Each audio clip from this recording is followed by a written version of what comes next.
Fantasy Alarm TV. I'm your host, Ray Flowers. Let's talk the waiver wire as we head toward Week 7 in the NFL season. Let's start with the number 112. It's the rushing total of James Starks in Week 6. Great number. He also got in the end zone. He unfortunately touched the ball 11 times, so a lot is going to be made of the fact that he had this huge effort. The workload wasn't really there.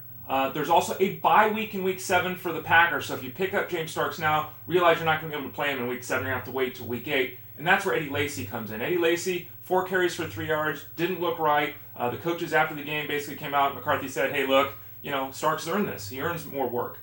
I think that's partly true. I also think that Lacy is still dealing with his ankle issue. He'll have 14 days now to get ready for the next game. Add James Starks if he's available. Absolutely. But I want Eddie Lacy on my team. I'm not giving up on Eddie Lacy. I'm trying to buy Eddie Lacy from someone else if they're disappointed. I do not think that James Starks has passed Eddie Lacy, despite what we saw in Week 6.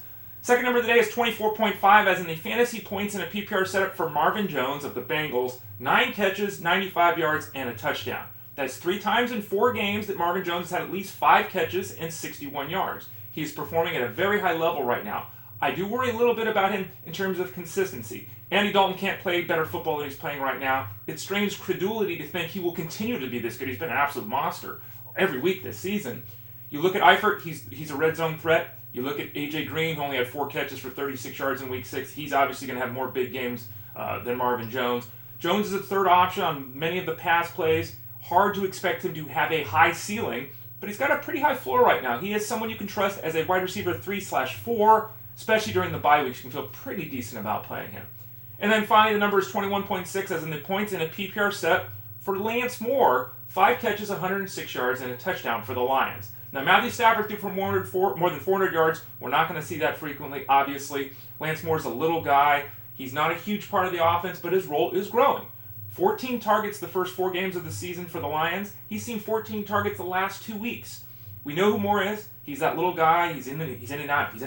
We used to work with Drew Brees with the Saints. Same thing. Big week disappearance. Big week disappearance. In fact, the last time Lance Moore had 100 yards in an NFL football game was in 2012 in the 17th week of the season. Long time ago.